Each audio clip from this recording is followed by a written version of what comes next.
Speaking of reliability, a podcast with good friends talking with you about reliability engineering topics.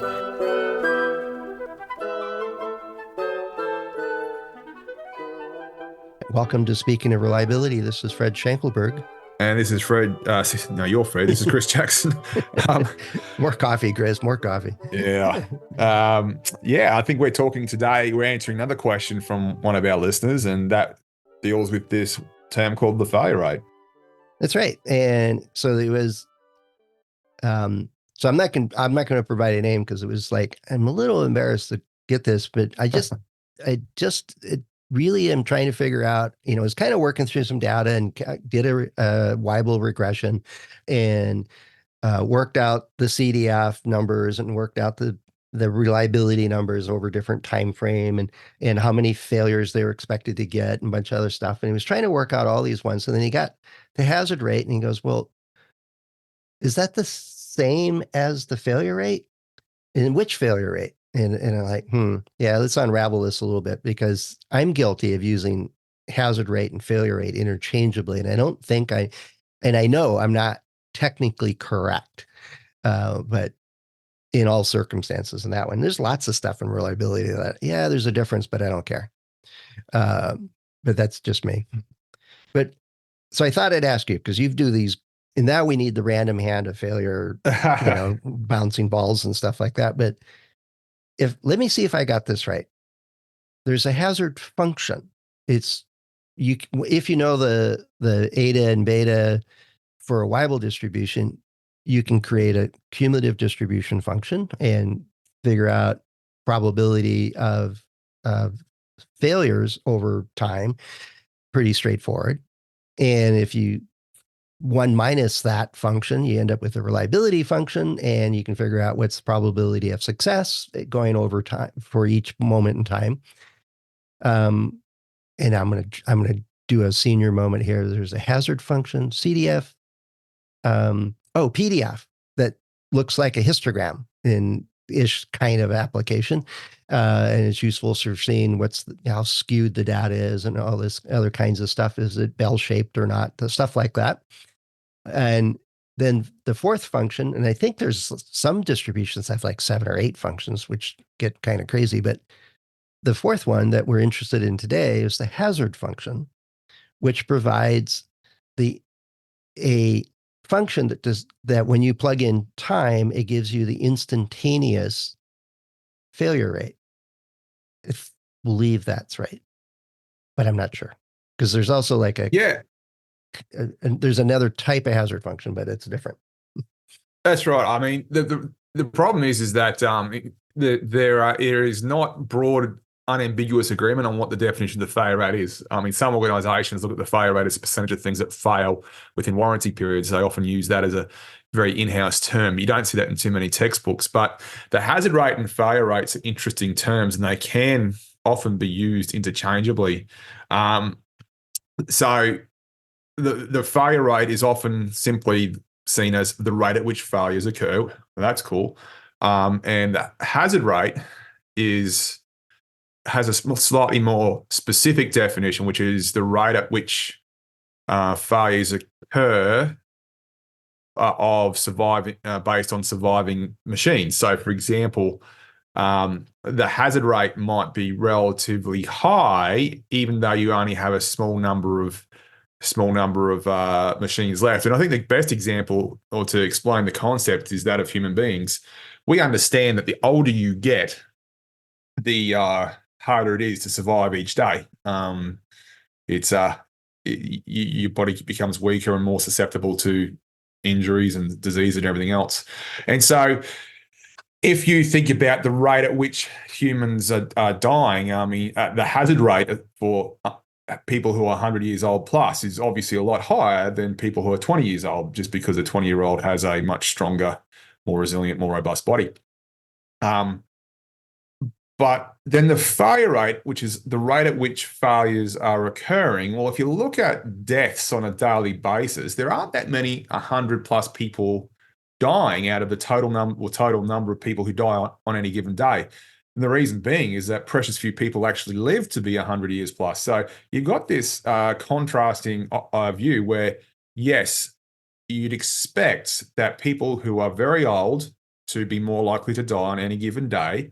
But when you look at the total number of people who die on every given day, the number of people who are really, I mean, really old, older than 100, it's very low because there's not that many people who get that high. And so the failure rate is often analogous to the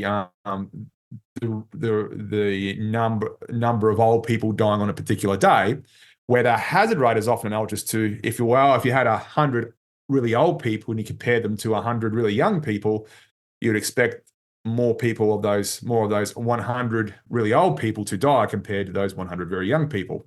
And so the failure rate gets confused again when we talk about repairable systems, because then the hazard rate and the failure rate are often synonymous.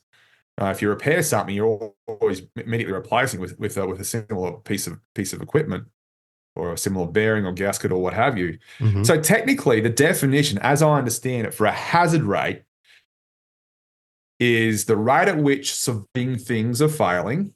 Think the rate at which 100-year-old people are dying on any given day, where the failure rate is actually based on context. Is your system repairable? If the system's repairable, then it essentially becomes the failure rate becomes equal to the hazard rate, because you never allow your system to die because you keep repairing it, keep replacing it. And so the failure rate, when you have a non-repairable system, some people see it as essentially the height of the bell curve, which is the rate at which things are failing at particular times to failure. And of course, you'll have precious few things that are really, really old failing, because it's hard to be really, really old, hard to survive that long, even though if you somehow manage to be really old, you're more likely to fail on any given day. So I tend to use the hazard rate just to be, I suppose, more technically correct, but I've seen people use the failure rate interchangeably with hazard rate. I've seen actually precious few people use the failure rate in terms of to represent the height of the bell curve, the total number of really old people dying on each day. So yeah, it's just one of those things where statisticians have not done a particularly good job of making unambiguous definitions. Well, I don't think it's the statistician's fault. It's the basic calculator allows us to accumulate how many units we've shipped and divide it by the number of failures we have, or vice versa. And a very simple estimate of an average failure rate, which is, I've always looked at that as being an increasingly poor metric. Is if I ship 10 units this week and I calculate my average failure rate, and I ship 10 more units, and now I don't take into account how old they are. I just have 20 units available to fail, and I take the average.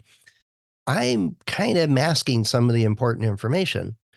And it gets worse and worse the longer you do it. And eventually my failure rate just kind of is unchangeable by those first 10 units that are finally failing. I just can't see that anymore because I'm washing over it with a great big average of a lot younger units. And that age idea of the human aging is when the baby boomers were creating lots and lots of kids, the average failure rate actually looked really, really good because the bulk of the population was pretty young, kind of problem.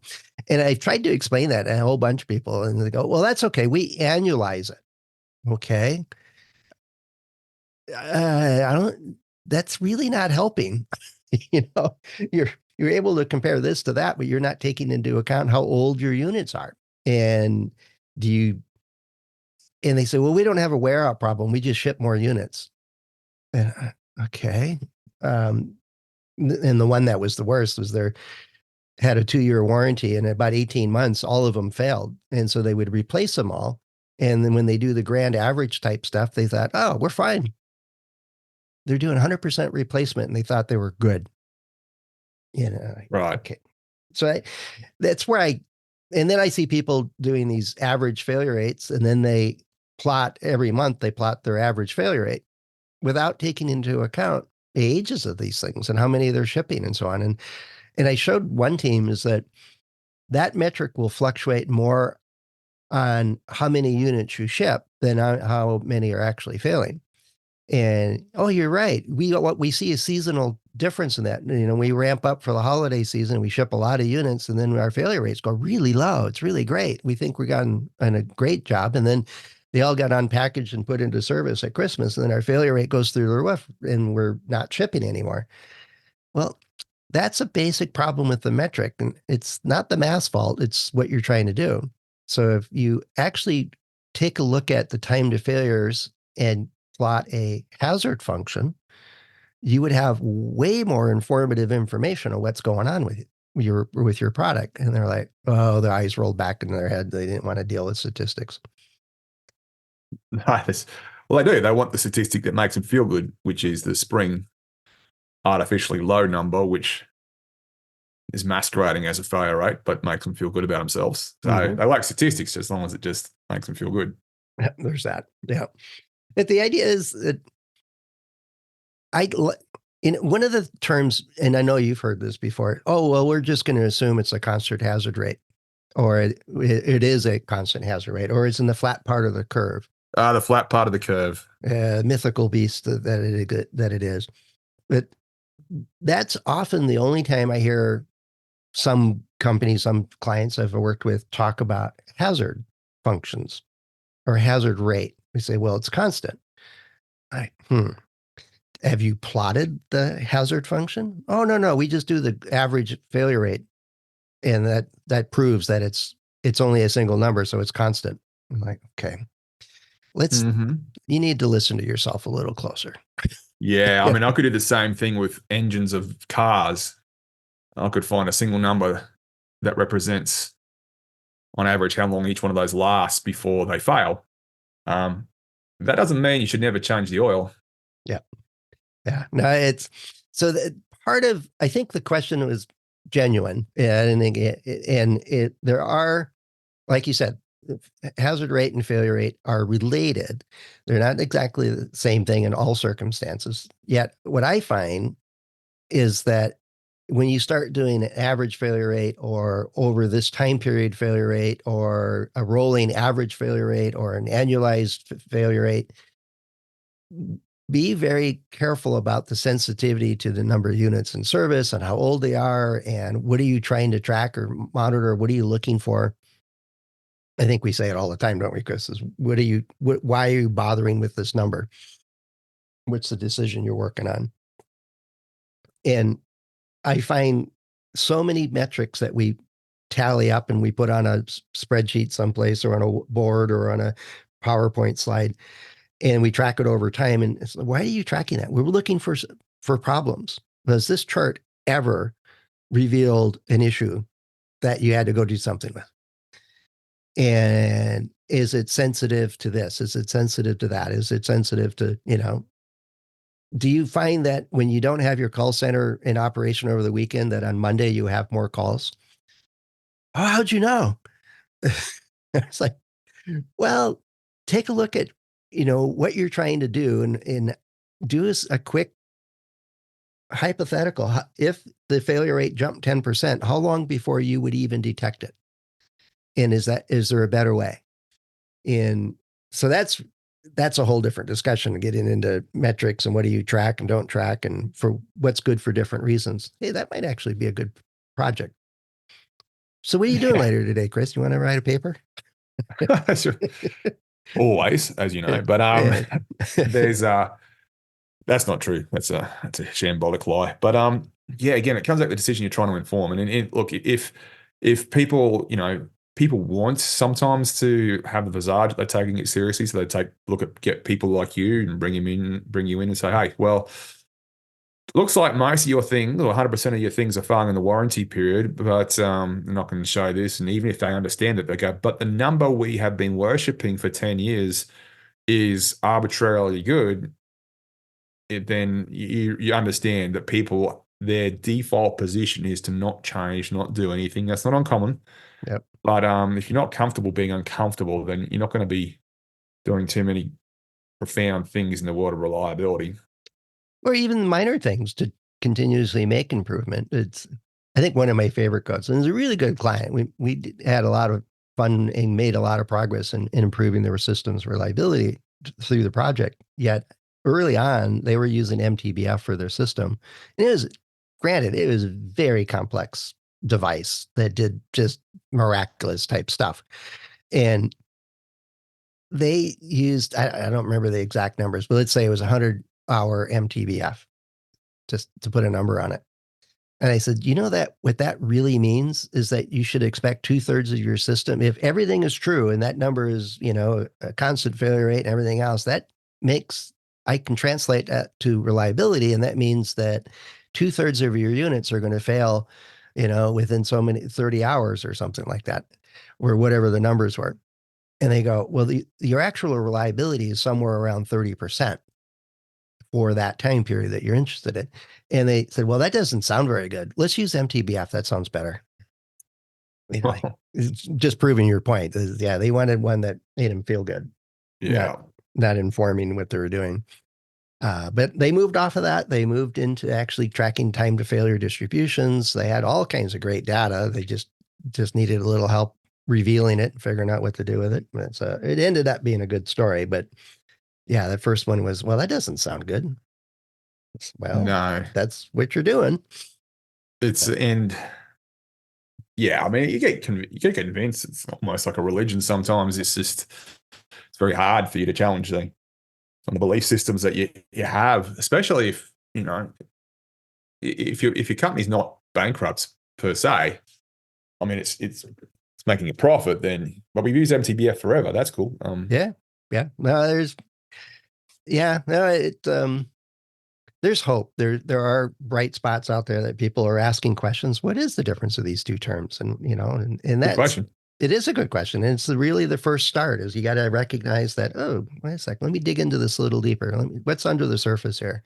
So yeah, if you're listening to this and got one of those questions, I always thought about this, or how do I check if this metric's any good or not, or whatever is on your mind related to reliability.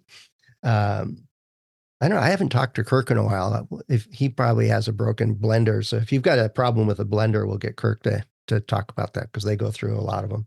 But head over to ascendoreliability.com/go/SOR, and a couple of ways to get in touch with us there. We got 2 questions just this week. Chris and I addressed them in this episode and the previous one. Why don't you get your question out of the air one of our future shows? And you can get a hold of Chris or I directly through LinkedIn or through our About pages. And we'd love to hear from you. One, we get you an answer as quick as we can, and hopefully you can make some progress on solving that or moving forward, whatever that is. And 2 is it gives us fodder to, 1, know that we actually have listeners, and 2, that we got questions that are of interest to you in our audience. So please do let us know. So with that, Chris, anything else? I think we're good, Fred. All right, good. Thanks. Talk to you soon. Always a pleasure. Thanks for listening to Speaking of Reliability. We invite you to join the conversation. If you have a question or a topic that you think we should discuss in a future show, please let us know. You can find a comment box below the episode show notes, or just leave a note as part of a review on iTunes.